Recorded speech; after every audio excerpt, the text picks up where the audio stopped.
2013년 3월 7일 이제 우리 연본사역 두 번째 시간입니다. 역사의 의미, 하나님의 소명을 공부하도록 하겠습니다.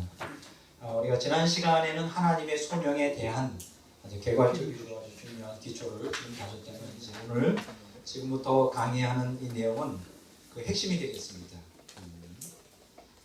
제가 아까 하나님의 소명이 구속사에 아주 중심되는 기초가 된다 이렇게 말씀드렸잖아요. 아까 제가 말씀드리기를 하나님의 소명에는 네 가지가 있다. 다시 한번 복습해 볼까요? 구원의로의 소명, 두 번째 거룩으로의 소명, 세 번째 사명으로의 소명, 그다음에 회개로의 소명. 이렇게 나옵니다. 그런데 이제 아까 제가 말씀드리기를 구원의로의 소명이 사실은 하나님의 소명이 전부예요. 하나님의 그 구속사의 목적은 인간을 구원하는 것이죠. 근데 여기서 중요한 것은 여기서 구원이라고 말할 때 오늘 우리 개신교인들은 너무나 단순하게 생각을 한다는 거예요. 제가 여러 번 지적하지만은 좀 구원에 대하여 성경적으로 구체적으로 좀 설명하는 게 좀 필요해요. 우리가 보통 여러분들 전도지에 물론 전도지가 워낙 제한적이기 때문에 제한적인 공간에서 그걸 설명하는 건 참 어렵죠. 보통 우리가 전도지를 보면 크게 네 가지로 이렇게 구분이 돼요. 첫째는 뭐냐? 하나님이 당신을 사랑합니다. 그렇죠? 두 번째는 뭐냐? 사람들은 죄인입니다. 세 번째는 뭐냐? 구원의 길은 오직 예수뿐입니다. 네 번째 뭐냐? 예수님을 영접함으로 영생을 얻습니다. 맞는 얘기죠. 맞는 얘기입니다. 그런데 이제 이렇게 맞는 얘기지만은 이것을 이렇게 단순화하고 요 어떤 개괄적인 개괄적인 측면에서만 신앙생활을 하다 보면 구체적으로 구원의 내용이 실종되는 경우가 많아요. 그렇게 되면 잘못된 신학관에 의해서 잘못된 신앙 가지고 신앙생활을 하다. 예수님 영접하면 그냥 예수님 믿습니다. 그냥 영접하면 되는 거구나. 그게 끝이구나. 끝이 아니거든요. 그 영접이라는 의미, 예수님 믿는다는 의미, 예수님의 속죄 사역의 의미 이게 엄청난 거예요. 그 내용이 그러니까 아까 제가 얘기하기를 구원의로의 소명이라고 말할 때 구원 소명이라고 말할 때 그 안에는 거룩과 사명과 회개의 소명이 포함되어 있다. 이게 사실은 구원의 내용의 핵심이에요. 사실 핵심인데 이 핵심이 사실 지금 현대 교회에서 다 실종된 상태에 있다. 거룩을 추구하지도 않고 또 사명을 이걸 목사나 전도사가 감당해야 되는 특수한 사명 나는 사명자 아니니까 그냥 관계없다. 이것도 실종됐고 더더욱 회개는 하지도 않아요. 내가 누굴 살인죄를 내가 무슨 죄를 범했냐 살인죄를 범했어 무슨 죄를 범했어. 여기서 회개해야 되는 가장 핵심이 뭔지 알아요? 뭘 회개해야 되는지 알아요? 자기 중심주의. 내가 언제 간음했어? 내가 언제 거짓말했어? 나는 아주 윤리적으로 도덕적으로 살아. 그렇게 하면서 지옥 갈 수 있어요. 여기서 말하는 회개는 뭐냐? 여기서 진짜로 말하는 회개는 뭐냐? 자기 중심주의로 회개해야 돼요. 예수님이 전부가 아닌 거 그거가 죄인 거예요.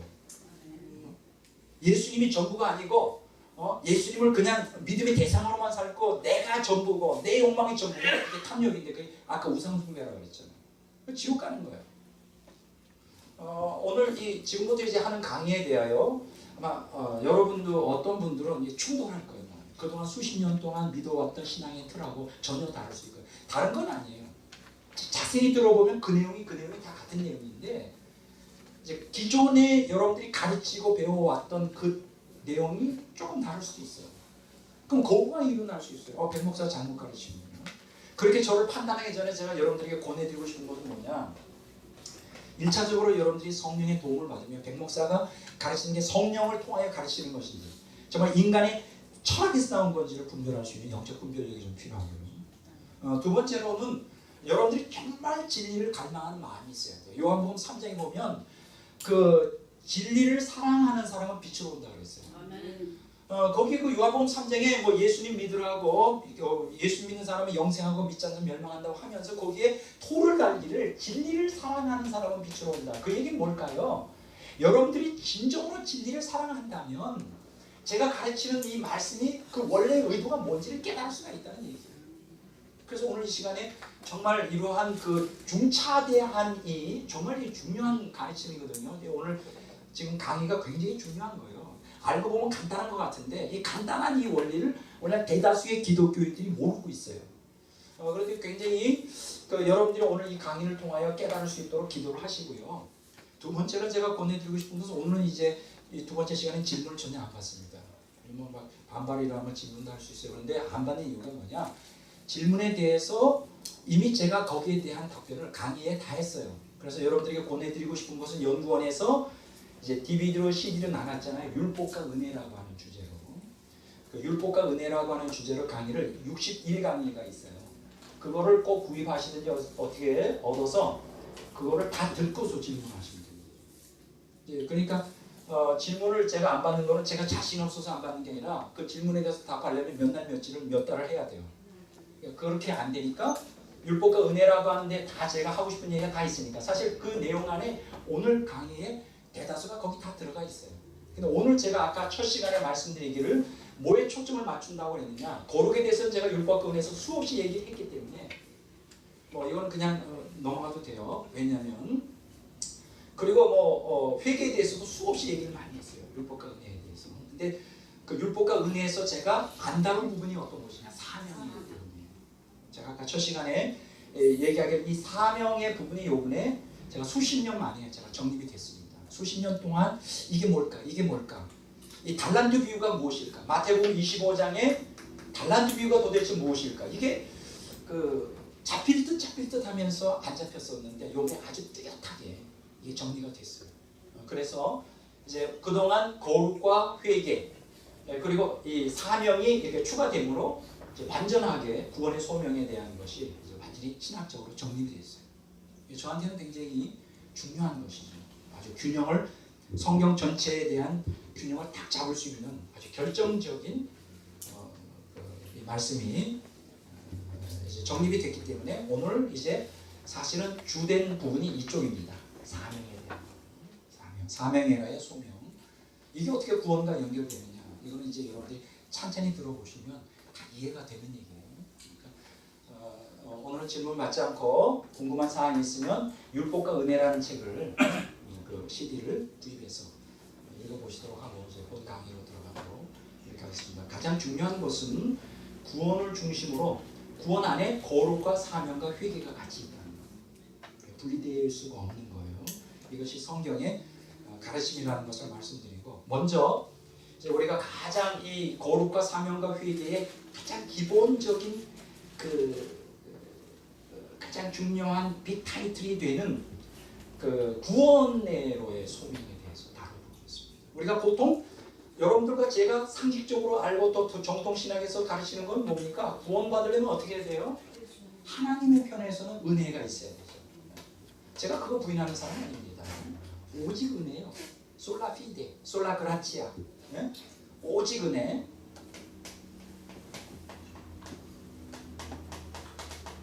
오직 은혜. 예? 오직 은혜. 그리고 또 한 가지 있어야 되죠. 은혜만 가지고는 안 되죠. 인간의 반응이 필요하잖아요. 그래서 믿음. 솔라 피데. 그렇죠? 우리가 개신교회에서 가르치는 아주 중요한 양보할 수 없는 가장 기본적인 구원의 교리는 솔라 그라치아, 솔라 피데. 이거는 제가 이것도 제가 그런 똑같이 주장합니다. 솔라 피데. 오직 믿음. 자, 구원의로의 부르심이 솔라 그라치아, 솔라 피데 맞습니다. 근데 이제 중요한 것은 솔라 그라치아, 오직 은혜와 오직 믿음 안에 뭔가가 포함되어 있어요. 무언가가 포함되어 있어요. 이거를 놓친다면 알맹이 없는 껍데기만 되는 거죠. 제가 은혜와 믿음을 주장하면서 이건 기초예요. 기본이에요. 아주 기본입니다. 구원에서 가장 기본이 뭐예요? 일단 하나님 은혜 안 주시면 내가 돈 닦는다고 구원받는 게 아니죠. 다른 구원이에요. 이건 맞는 얘기예요. 내가 자력으로 구원받는다. 그게 성경이 가르침이 아니에요. 오직 하나님 은혜로. 하나님이 나를 불러주시니까 내가 구원받지. 하나님이 안 불렀는데 하나님 내가 부른다고 하나님이 발견되냐고요. 하나님 소명. 하나님의 소명에서 가장 중요한 거는 구원으로 우리를 부르신다. 그 부르심에서 뭐로 부르느냐? 인간은 전적으로 타락했기 때문에 거기 응답할 능력이 없어요. 그래서 뭐가 필요해요? 네, 제가 오늘 속도가 좀 빠르죠, 말이. 예전에 안 그랬어요. 왜냐면 하고 싶은 얘기가 너무나 많고 막 내 안에서 막 뜨거움이 강하게 임하니까 이게 그 감당이 안 되는 거예요. 원래 지금 나이가 돼서 조금 힘이 없어지잖아요. 그 은혜예요, 은혜. 우리가 구원받는 건 100% 은혜예요. 나도 부인하는 거 아니에요. 뭐 은혜에다가 행위를 붙이는 거 아니에요. 은혜 50%, 행위 50% 그거 아니에요. 100% 은혜예요. 뭐 그건 상식 아닙니까? 그것도 몰라요? 상식이죠. 근데 여기서 중요한 것은 은혜가 되어 그것이 열매를 맺으려면 뭐가 있어야 되느냐? 믿어야 돼요. 믿음이라는 것도 뭐 신학자마다 말이 많아요. 이것도 은혜의 믿음이다. 은혜로 맞죠? 믿음도 내가 믿고 싶다고 믿나요? 믿어줘야 믿는 거지. 하나님의 은혜가 아니면 믿음도 없는 거예요. 근데 여기서 중요한 것은 하나님의 은혜만이 믿음이 구성 요소가 아니라는 거예요. 내 믿음이 너를 구원했다 하는 것처럼 인간의 응답이 필요하죠. 그렇죠? 응답. 반응을 해야 돼요. 반응. 그래서 우리가 구원론에서 가장 중요한 것은 은혜와 믿음인데 이것이 잘 균형을 맞아야 돼요. 하나님의 절대 주권, 은혜, 하나님의 절대 주권, 그렇죠? 절대 주권과 이게 믿음에서 중요한 요소, 인간의 자유의지. 인간의 자유의지 역시 부인해서는 안 되는 거예요. 뭐 어느 신학자든 그게 개혁주의 신학자든 웨슬리안이든 뭐 알미니안이든 칼빈주의든 관계없이 하나님의 절대 주권과 인간의 자유의지가 균형을 맞아야 돼요. 그럼 여기서 제가 한 계단 더 나아가죠. 뭐 여러분들 신학을 하는 사람들을 위해서. 왜냐면 자꾸 질문하니까. 자, 제가 말하는 거는 따라서 합시다. 하나님의 절대 주권. 하나님의 절대 주권. 인간의 자유의지. 인간의 자유의지. 다시 한번. 하나님의 절대 주권. 하나님의 절대 주권. 인간의 자유의지. 인간의 자유의지. 이것은 구원에 있어서 아주 중요한 날개의 두 축인데. 그런데 이게 하나님의 절대 주권과 인간의 자유의지가 50대 50이냐? 그거 아니에요. 저는 그렇게 믿는 사람 아닙니다. 여기서 하나님의 절대주권과 인간의 자유의지가 함께 아우러져서 구원이 성취가 되는데 저는 제가 믿는 신학, 제 신학의 틀은 뭐냐? 이거예요. 조금 신학적으로 말할게요.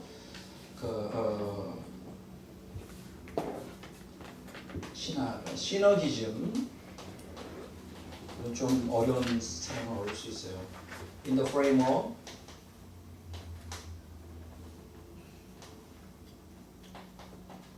모노기즘. 자, 어려워도 한번 해봅시다. 시너기즘. In the framework of 모노기즘. 이게 제 신학이에요. 백목사의 신학이 뭐냐고 물어보면 저는 항상 변함없이 앞으로도 죽을 때까지 과거에도 그렇고 이게 제 신학의 기본적인 베이스예요. 시너기즘 in the framework of monogism. 시너기즘은 뭐예요? 신이 협동소리죠. 하나님과 인간이 뭐예요? 협동하는 거죠. 협동이라는 게 뭐예요? 뭐 우리가 구원받기 위해서 우리가 도와주는 거예요? 아니에요. 하나님의 부르심에, 하나님의 절대 주권에, 하나님의 부르심에 어떻게 하는 거예요? 인간이? 리스판스. 응답하는 거예요. 그걸 저는 협동이라고 말해요. 그런데 여기서 중요한 게 있어요. 펠라기우스처럼 인간이 자유의지로 노력으로 구원받냐? 절대 그건 이다. 여기 중요한 건 in the framework of monogism. 모노기즘은 뭐예요? 하나님의 단독 사역.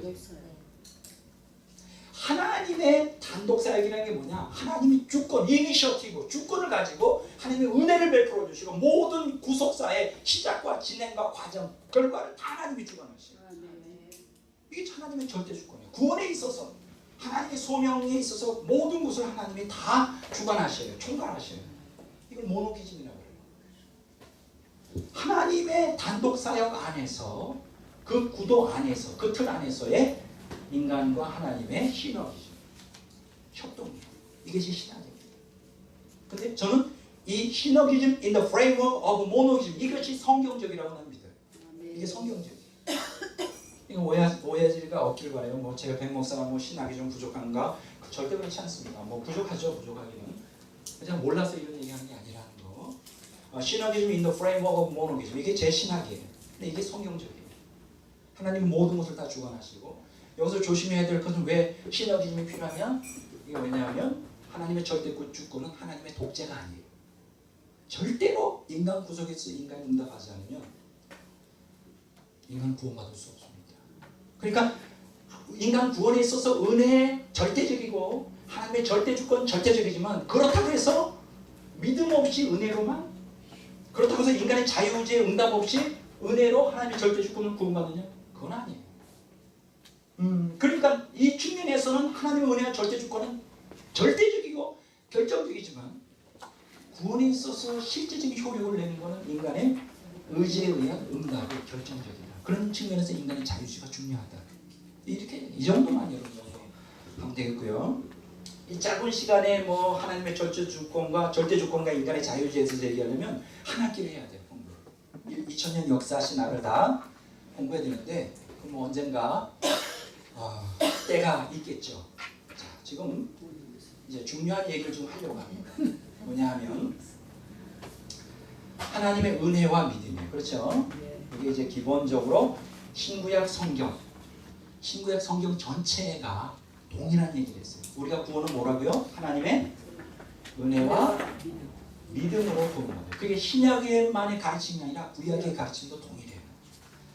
자, 이렇게 이제 그 믿음 은혜로 구원을 받는데 여기서 우리가 또 한 가지 여기서 생각해야 될 것은 뭐냐? 소명에는 그 시각에 따라 두 가지 측면이 있다는 거예요. 하나는 보편적 소명, 유니버스 콜링이라고 해요. 또 하나는 개별적 소명, 퍼서널 콜링. 자, 따라서 합시다. 보편적 소명, 개별적 소명. 이게 무슨 얘기냐? 소명과 보편적 소명과 개별적 소명은 같은 거예요. 잘 들으세요. 이게 굉장히 아주 구원론에 있어 아주 중요한 주제인데, 그러나 관점에 따라 다를 뿐이지 본질은 같아요. 이게 무슨 얘기냐? 한번 보겠습니다. 보편적 소명에 대하여 자, 시편 50편 1절을 봅니다. 시편 50편 1절.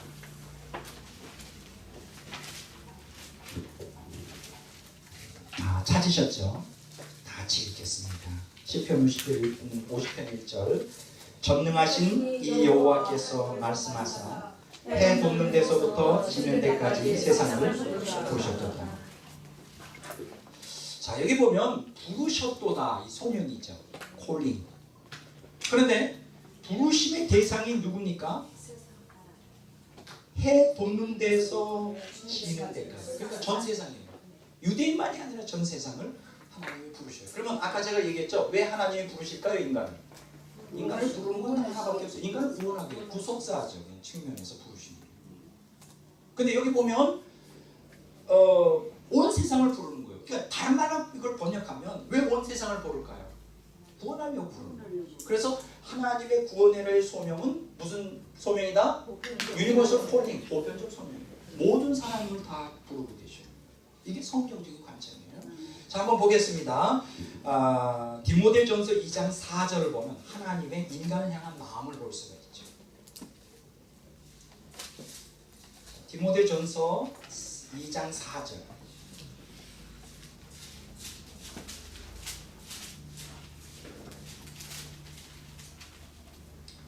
자, 다시 읽어보겠습니다. 하나님은 모든 사람이 구원을 받으며 진리를 나는 데 이르기를 원하시느니라. 아주 중요한 구절이죠. 디모데전서 2장 4절에 뭐라고 얘기했느냐? 하나님은 모든 사람이 구원을 받기를 원한다는 거. 이게 이제 보편적 소명이에요. 모든 사람을 구원하기 위해 부르셔요. 한 사람도 멸망하기를 원하지 않으세요. 모든 사람이 구원을 받으며 진리를 아는 데 이르기를 원하세요. 이게 하나님의 마음이에요. 그래서 이제 요한복음 3장 16절에 하나님이 세상을 이처럼 사랑하셨어요. 독생자를 주셨으니 이는 누구든지 저 누구든지예요. anyone. 누구든지 거기에는 차별이 없어요. 보편적 소명이에요. 누구든지 예수님을 믿으면 멸망치 않고 영생을 얻는 거예요. 이걸 갖다가 우리가 보편적 소명이라고 해요. 자, 그런데 여러분 보세요. 보편적 소명을 우리는 하나님의 측면에서의 소명이라고 말할 수 있어요. 하나님의 측면에서는 모든 사람을 구원하기로 합니다. 자, 그런데 이제 여기에서 이제 그 칼빈주의와 아르미니안이 갈라지는데 저는 그걸 갖다 하나로 묶고 싶어요. 개별적 소명. 그러니까 하나님의 부르심, 그거는 이제 하나님 편에서의 입장에서 우리가 바라본 것이고, 인간 입장에서는 하나님의 보편적 소명이 어떻게 와닿느냐. 보편적으로 와닿지 않고 하나님이 사랑이 임할 때, 하나님의 은혜가 임할 때, 그리고 내가 거기에 응답하는 믿음을 가질 때 어떻게 우리가 경험하느냐면 하나님이 나만 사랑하는 것처럼, 하나님이 나만 택한 것처럼 경험한다는 거예요. 많은 기독교인들이 예수님을 깊이 믿다가 굉장히 그 어떤 문화적인 충격, 하나님과 우리 사이의 문화적인 충격을 경험하는 게 뭐냐면, 한번 하나님을 깊이 은혜를 받아요. 막 은혜 받고 하나님의 음성이 들리고 내가 너를 사랑한다. 그런데 그 내가 너를 사랑한다는 게 어떻게 들리냐? 내가 이 온 세상에서 너만 존재하는 것처럼 사랑한다. 그게 들리는 거야. 우리는 착각해. 하나님이 나만 사랑하는 거야. 다른 사람은 전혀 사랑 안 하고 나만 택했구나. 이걸 이제 개별적 소명이라고 해요. 나만 택했구나. 그래서 너무 하나님이 감사한 거지. 다른 사람, 옆집 아저씨, 아줌마 사랑하지 않고 자기만 사랑한다니까 막 거기에 막 프라이드 느끼고 막 어떤 때 교만하기도 하고. 그런데 가만히 보니까 모든, 나중에 보니까 이렇게 은혜의 자리였는데 다 자기만 사랑한다는 사람만 여기 쫙 이제 보니까 아니야. 옆집 아저씨도 사랑하고 아줌마 사랑하고 다 주님께 믿음으로 응답한 사람 다 사랑하는데 거기서 실망하는 거야. 배신감을 경험하는 거야. 하나님 어찌 그럴 수 있어? 어떻게 나만 사랑한다더니 어떻게 저 사람도 사랑하고 저 사람도 사랑하냐. 이게 뭐냐? 왜 이러한 그 문제가 생기냐면 이거는 관점의 차이가 돼요. 하나님의 입장에서는 다 사랑해요. 근데 인간의 입장에서는 나만 사랑하는 것 같아요. 그래서 인간의 입장에서는 개별적 소명이라고 해요. 이럴 때는 절대 예정이라는 개념을 이해가 돼요. 무슨 얘기인지 아시겠죠? 그러니까 보편적 소명에서는 보편적 예정이에요. 보편적. 그리스도 안에서 모든 사람들을 다 예정하셨어요. 그리스도 안에서 구원으로. 그래서 믿음으로 응답하는 사람 누구나 구원받는데, 내가 경험할 때는 그 절대적 예정으로 경험하게 됩니다. 저 같은 경우도 저는 하나님이 모태에서 태어나기 전부터 날 선택했던 날 믿어요. 그런 이제 박혁거세 같은 얘기가 있어요. 옛날에도 한번 한 것 같은데 그 얘기 이제 또 안 하겠다. 내가 다들 그래요. 여러분들 이렇게 태어난 그 이야기 보면 그런 사람들 굉장히 많이 있어요. 박혁거세가 아래에서 태어났듯이 다 나름대로 그 경험이 있어요. 저도 그 경험이 있거든요. 잘못했으면 이 땅에 태어나지 못할 뻔했어요. 하나님 나를 택하셨어요. 왜냐하면 내 입장에서 내가 경험하니까 개별적 소명이에요. 이게 절대적 예정이에요.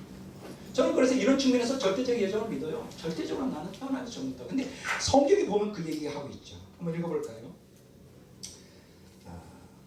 이사야서 49장 1절.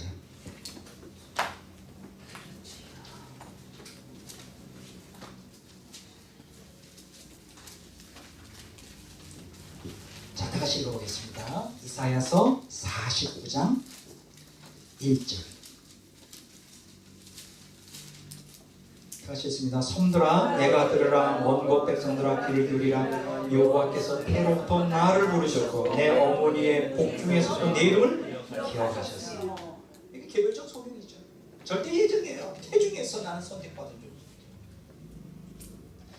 제가 그래서요 옛날에 그 절대 예정적인 측면에서 얼마나 그 어릴 때 프라이드를 갖고 있었어요. 어머니가 매일 그랬죠. 너는 그 꿈만 안 전승 넌 잘렸어. 태어나지도 못했어.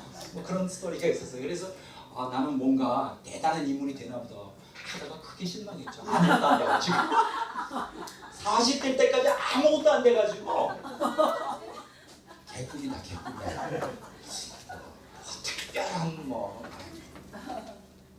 지금 또 보니까 또 맞는 것 같아요. 그렇다고 유명하다는 게 아니라 저에게 주신 사명이 너무나 저한테는 귀합니다. 맞습니다. 그래서 그때 모태로부터 태어날 때부터 태어나기 전부터 난 선택받았구나. 태몽. 태몽까지 해주시네. 자 보세요. 자 예레미야서 1장 5절 보겠습니다.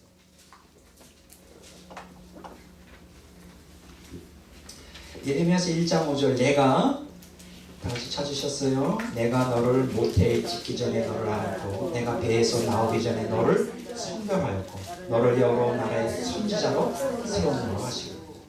여러분 예레미야가 이 얘기 들었을 때 이야 대단했잖아. 야, 나 이제 성공했어. 내 사역이 성공. 아니 태어서부터 나를 택했대. 태어나기 전부터 나를 택했고 성경에서 거룩하게 해서 야 이제 나는 선지자 중에서 아주 최고 선지자 되겠구나. 근데 예레미야가 어떻게 살았어요? 완전히 세상적으로 보면 망하는 삶을 살다가 돌에 맞아 죽었어요. 그래서 너무 모태로부터 태어날 때부터 소명받았다고 너무 자랑하지 마세요. 그 인생이 험악합니다. 그런 사람일수록, 그런 간증을 하는 사람일수록 인생이 평탄하지가 않아요. 오죽했으면 그 사람을 택했겠어요. 너무 좋아하지 말아요. 인생이 가시밭길이에요. 모태로부터 태어났다는 확신하는 사람. 자, 그 중에 또 한 사람이 있지. 갈라디아서 1장이고 바울사도가 또 있지. 참, 이 얘기 안 할 수가 없죠. 갈라디아서 1장 15절 봅니다.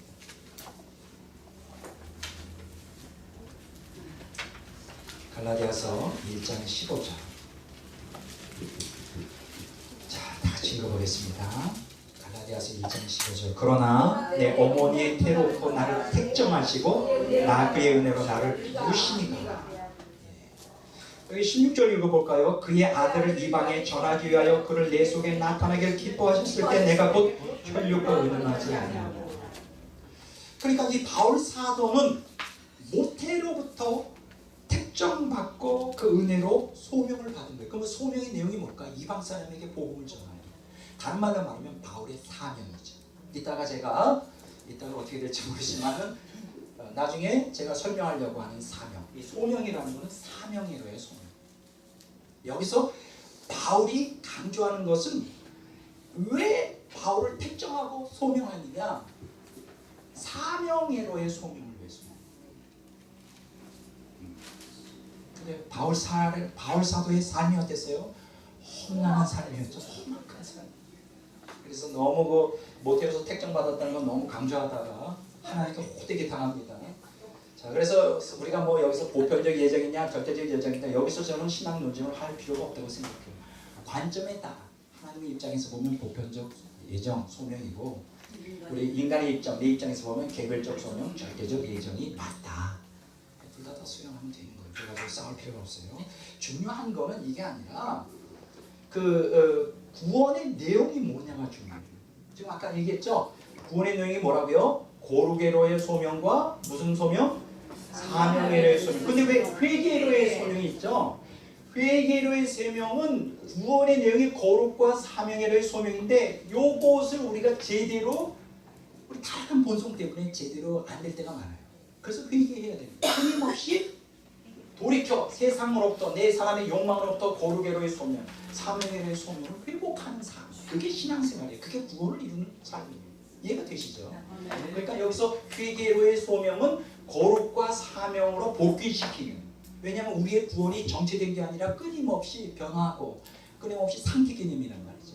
그래서 회개라는 것은 구원에 있어서 가장 중요한 거예요. 왜냐하면 우리가 타락한 본성을 갖고 있기 때문에 거룩의 소명, 사명의 소명을 다 감당 못하잖아요. 지금도 못하잖아요. 자주 탐욕에 사집힐 때. 그래서 회개가 필요한 거예요. 자, 지금 이 시간에 아까 보편적 소명, 개별적 소명을 그렇게 정리하면 되겠고, 그러면 아까 제가 말씀드린 대로 구원의 소명 안에 고르게로의 소명, 사명의 소명이 있는데 과연 그런가요? 우리가 보통 지금 개신교 신앙에서 가장 그 메인 그 테마가 되는 게 구원의 소명에 두 가지만 있으면 된다 그랬잖아요. 은혜와 믿음이면 되지. 그리고 꼭 여기 은혜에 대해서 얘기할 때 값 없이, 행함 없이, 행위 없이 그 얘기가 꼭 토시로 달리거든요. 그러면 뭐따로 고르기라든가 사명이라는 건 옵션 아니냐? 옵션이라는 게 뭐예요? 차에 자동차 옵션이라는 건 있어도 좋고 있어도 좋지만 없어도 굴러가는데 지장이 없어요. 이 구원하고 관계없지 않느냐? 거룩이나 사명이. 이렇게 많이들 생각해요. 그냥 은혜와 믿음이 있으면 되는 거 아니냐? 그리고 행함 없이, 우리의 행위 없이 됐다고 말하는데 그것을 그래서 우리가 여러분들이 제가 거룩과 사명이 은혜와 믿음 안에 들어가야 된다고 얘기합니다. 그래서 여러분들이 성경을 볼 때 입체적으로 봐야 돼요. 한 구절이나 단편이나 어떤 이미 교회적 정통주의 안에서 이미 정형화된 그 틀로 돼 있는 남이 다 해놓은 거 보지 말고 정말 성경으로 들어가서 성령이 조명하여서 은혜를 사모하면서 정말 그 말이 맞는지 안 맞는지 검증을 해봐야 돼요. 그래서 제가 지금 크게 두 군데를 지금 보도록 하겠습니다. 자, 여기에 대해서 답을 줄 수 있는 결정적인 역할을 한 게 디도서하고 에베소서 2장. 자, 디도서 2장 한번 보겠습니다.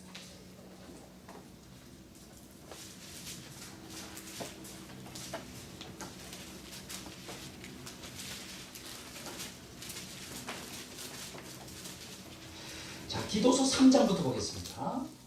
3장 5절, 우리가 가장 좋아하는 구절이죠. 디도서 3장 5절 어디 있는지 아시겠죠? 네, 보시기 바랍니다. 자, 디도서 3장 5절을 우리를 원하시되 우리가 행한 바 의로운 행위로 말미암지 아니하고 오직 그의 긍휼하심을 따라 중생의 씻음과 성령의 새롭게 하심으로 하셨으니. 자, 다 있습니다. 6절 우리 구주 예수 그리스도로 말미암아 우리에게 그 성령을 풍성히 부어주사. 7절 우리로 그 은혜를 힘입어 의롭다 하심을 얻어 영생의 소망을 따라 상속자가 되게 하려 하심이라. 뭐 좋은 거 다 나왔네요.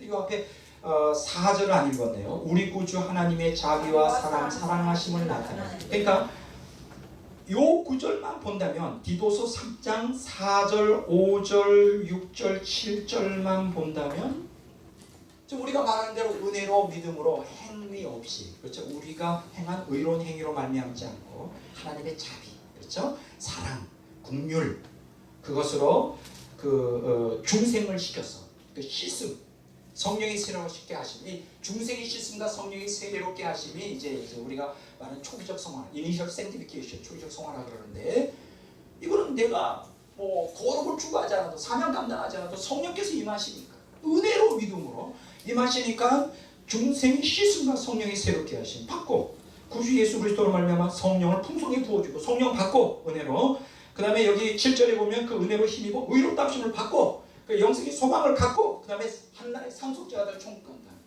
그렇게 보통 얘기할 수 있잖아요. 내가 틀리단 말이 아니에요. 지금 구원에 있어서 은혜와 믿음이라는 것, 이 두 가지 기둥은 움직여서는 안 돼요. 이건 항상 그 기초, 구원에 있어서 기초인데 중요한 거는 그 내용이 뭐냐. 내용에는 거룩과 사명과 회개, 뭐 회개가 없을 때도 거룩과 사명이 들어가 있다면 그거를 봐야 돼요. 그러니까 여러분들이 디도서 3장 4절에서 7절만 보지 말고 디도서 3장 전체를 봐야 돼요. 지금 제가 얘기하는 건 그거예요. 그리고 좀 더 추가적으로 그 앞에 디도서 3장을 중요하게 해주기 위해서 디도서 2장 11절 14절을 봐야 돼요. 그러니까 하나의 단편만 보고 전체 그림을 알 수 없는 거예요. 그 부분을 해석하기 위해서는 전후 좌우를 입체적으로 볼 수 있는 신학적인 퍼스펙티브가 있어야 된다. 그럼 여기에서 디도서 3장 4절, 5절, 6절, 7절에서 말하는 건 그게 전부냐. 우리 의로운 행위로 하지 않아. 아, 행함 없는 율법의 행위가 아니구나. 또 이렇게 또 우리가 꿰죠. 은혜로 믿음으로 그냥 믿으면 그냥 그게 되는 거고, 우리가 실제적으로 거룩을 추구할 필요도 없고 삶을 감당할 필요도 없느냐. 그런데 그게 아니라는 것이죠. 여기 보면 중요한 얘기가 나옵니다. 8절부터 진짜 중요한 얘기가 나옵니다. 많은 사람들이 8절 이후를 이해할 보지라. 한번 볼까요? 8절만 보겠습니다. 이 말이 미도다 원컨대 너는 이 여러 것에 대하여 굳세게 말하라. 이는 하나님을 믿는 자들 하여금 조심하여 선한 일을 힘쓰라. 여기서 선한 일이라고 하는 단어에 초점을 맞추기 바랍니다. 왜냐하면 성경에 이 선한 일이라고 하는 단어가 여러 번 나와요. 자, 한번 볼까요? 디도서 2장을 한번 보겠습니다.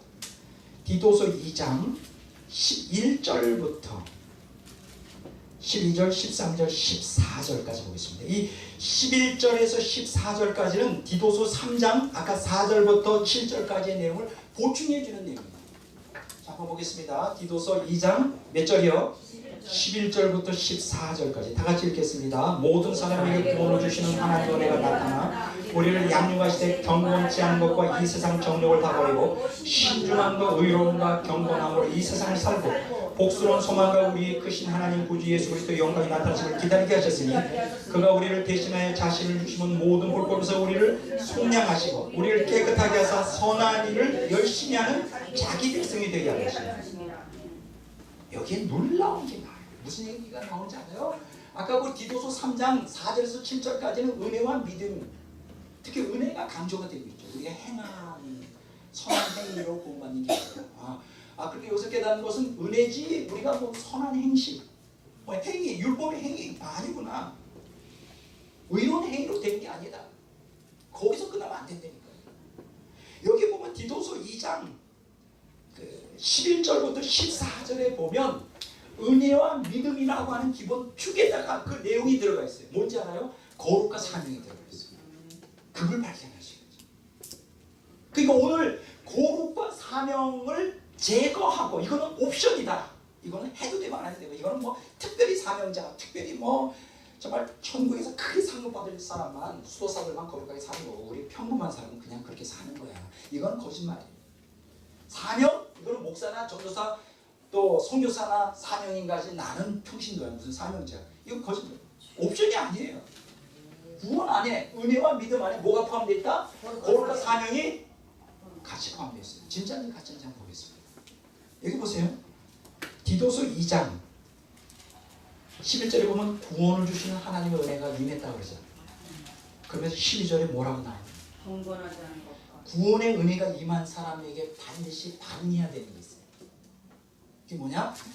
경건하지 않은 것과 이 세상 정욕을 다 버리고 신중함과 의로움과 경건함으로 이 세상에 살아요. 다른 말로 말하면 거룩의 소명이죠. 정말 내가 구원의 은혜를 받았다면 거룩하게 살아라. 그게예요. 한마디로 말해요. 구원의 소명을 받았다면 자동적으로 거룩의 소명에 응답하는 것이다. 이게 그 말이잖아요. 의로운 행위로 말미암지 않다는데 이걸 어떻게 해석하느냐? 우리는 거룩하게 안 살아도 된다 이렇게 참 생각을 해요. 아니라는 거예요. 여기 보세요. 구원을 주시는 하나님의 은혜가 나타나 우리를 양육하시되 하나님이 은혜 가운데서 양육해요. 영적으로 성숙시켜요. 근데 그 뭐로 양육해요? 이 세상 정욕을 다 버리고 탐욕을 버리라. 다른 말로 이걸 바꾸고 말하면 우리가 탐욕을 버리지 않으면 절대 하나님의 양육을 받을 수가 없어요. 양육을 받을 수가 없다고. 탐욕을 부리면 신앙은커녕 구원도 위험해요. 구원 자체도 유지하기가 어렵다고. 제 말이 틀린지 맞는지 나중에 보시면 알아요. 이건 경고입니다. 오늘 현대 기독교인들. 신중함으로 경건치 않은 것 이 세상 정령을 다 버리고 신중함과 의로움으로 경건하게 이 세상에 살아가요. 이게 바로 거룩의 소명이에요. 이게 구원, 은혜와 믿음 안에 포함되어 있다. 그리고 보세요. 예수 그리스도의 복스러운 재림을 소망하는 가운데 14절에 보세요. 그가 우리를 대신하여 자신을 주신. 여기서 예수님이 우리를 위해 주신다는 게 뭐예요? 속죄 피를 흘린 거 아니에요? 생명을 다 준 거 아니에요? 그러니까 속죄의 사역의 목적이 뭐냐? 예수님이 왜 우리를 위해 죽었을까? 거기에 대해서 여기서 얘기하고 있죠. 죽으신 목적이 뭐예요? 모든 불법에서 우리를 속량하시고. 속량한다는 건 뭐예요? 값주고 사는 거예요. 정결케 하고 하나님의 것으로 만드는 거예요. 그의 피로 우리를 깨끗하게 하사. 보세요. 여기서 거룩이죠. 깨끗하게 한다는 건 뭐예요? 거룩의 소명이죠. 예수님이 우리를 위해 죽으신 목적이 뭐예요? 오늘 너무나 많은 사람들이 이렇게 생각해요. 예수님이 나를 위해 십자가 피 흘려 죽은 것은 내 죄를 덮고, 왜냐하면 나는 타락한 본성 때문에 나는 죄 질 수밖에 없는 존재, 말씀을 순종할 수 없는 존재. 그러니까 예수님의 피가 필요하다는 거예요. 그리고 죽었을 때 그 내 죄 때문에 지옥 가지 않고 그 피 때문에 천국 가게 하는 목적이 유일한 목적이라고 생각해요. 그건 거짓말이에요. 예수님의 피는 어떤 목적인지 알아요? 물론 궁극적으로 우리가 타락한 본성이 있기 때문에 우리 의로는 천국에 갈 수 없습니다. 죽어서도 오직 유일한 것은 예수님의 피밖에 없어요. 피 공로밖에 없어요. 근데 성경에서 가르치는 것에 관과해서 남는 데문은 이 땅에서 거룩해지기를 원한다. 죽어서 죄에서 벗어나는 게 아니라 이 땅에서 지금 예수님의 피로 말미암아 거룩을 추구하고 거룩해져야 되는 거예요. 지금 루터의 그 문제가 되는 게 뭐냐면 declaring righteous, 칭의, 의롭다고 여겨지고 우리는 오므라이스처럼 덮밥으로 해놓고 우리 밑에는 더러운 죄된 본성 그대로 갖고 있고 죽기 전에는 변화가 없다는 거예요. 이게 루터의 가르침이 이건 틀렸어요. 성경 분명히 뭐라고 말하냐? 왜 예수님이 죽었을까? 지금 우리를 깨끗하게 하는 거예요. 지금 이 시간에 성화를 이루는 거예요. 지금 이 시간에 타락한 본성에서 벗어나야 돼요. 죄에서 승리해야 돼요. 우리가 죄에서 사망에서 승리하는 것은 죽어서가 아니라는 거예요. 물론 궁극적으로는 그렇지만 지금 이 시간 죄에서 벗어나. 지금 이 시간 사망의 권세에서 벗어나. 지금 하지 않는 구원은 현재적 구원론이 아니고 가짜예요. 왜 제가 이렇게 강력하게 얘기할 수 있는지 아세요? 저도 한때는 죄에 사로잡혀 있었어요. 목사임에도 불구하고 오랜 세월 동안 죄의 욕망의 노예 생활했어요. 부끄러운 고백입니다. 저도 오랜 세월 동안 개신교 신학,